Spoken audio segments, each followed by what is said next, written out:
প্রাকৃতিক গর্ভনিরোধক পদ্ধতি। অনেক দম্পতি আছেন যারা ওষুধ বা কন্ডোম ছাড়া স্বাভাবিকভাবে গর্ভধারণ এড়াতে চান। কিন্তু প্রশ্ন হলো, প্রাকৃতিকভাবে কি গর্ভধারণ নিয়ন্ত্রণ করা সম্ভব?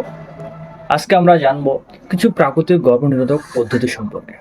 ভিউয়ার্স, গর্ভনিরোধকের জন্য আজকাল অনেক ধরনের পদ্ধতি আছে, যেমন কন্ডোম, পিলস, ইনজেকশনস ইত্যাদি। তবে কিছু মানুষ আছেন যারা এই সমস্ত ওষুধের মাধ্যমে গর্ভনিরোধক করতে চান না, কিছু প্রাকৃতিক পদ্ধতি ব্যবহার করতে চান। এই পদ্ধতিগুলোতে কোনো ওষুধ ব্যবহার করতে হয় না, বরং শরীরের যে স্বাভাবিক প্রক্রিয়া, সেই প্রক্রিয়াকে বুঝে চলতে হয়। এক নম্বর যে পদ্ধতি আছে সেটা হচ্ছে সেফ পিরিয়ড মেথড। এই পদ্ধতিতে মাসিক চক্রের কিছু নির্দিষ্ট দিন থাকে যখন গর্ভধারণের সম্ভাবনা কম থাকে। সাধারণত মাসিক শুরু হওয়ার পর প্রথম কয়েকদিন এবং মাসিক শুরু হওয়ার ঠিক আগের কয়েকদিনকে তুলনামূলকভাবে নিরাপদ সময় ধরা হয়। তবে এই পদ্ধতি ব্যবহার করার জন্য মাসিক চক্র নিয়মিত হওয়া খুবই গুরুত্বপূর্ণ।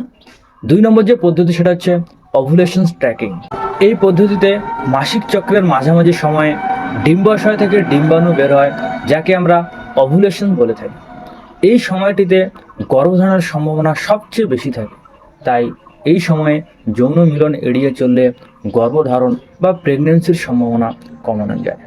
তিন নম্বর যে পদ্ধতি আছে সেটা হচ্ছে উইথড্রয়াল মেথড। এই পদ্ধতিতে যৌন মিলনের সময় বীর্যপাত হওয়ার আগে পুরুষাঙ্গ বের করে নেওয়া হয়। তবে এই পদ্ধতি সবসময় পুরোপুরি নির্ভরযোগ্য নয়, কারণ সামান্য পরিমাণ বীর্য যদি ভ্যাজানের মধ্যে চলে যায়, সেক্ষেত্রে গর্ভধারণ হতে পারে। এবং চার নম্বর যে পদ্ধতি সেটা হচ্ছে ব্রেস্ট ফিডিং মেথড।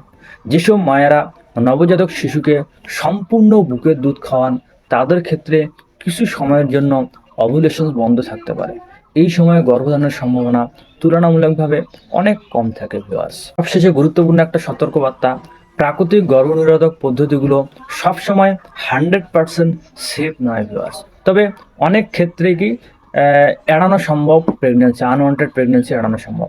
সেই জন্য নিশ্চিতভাবে গর্ভধারণ এড়াতে যদি চান, তাহলে অবশ্যই চিকিৎসকের পরামর্শ নিতে হবে।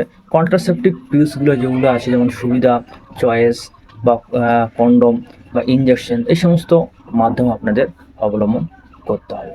তো ভিউয়ার্স, আশা করছি ভিডিওটি আপনাদের অবশ্যই ভালো লেগেছে। যদি ভালো লেগে থাকে তাহলে অবশ্যই ভিডিওটি লাইক, শেয়ার, সাবস্ক্রাইব করতে ভুলবেন না।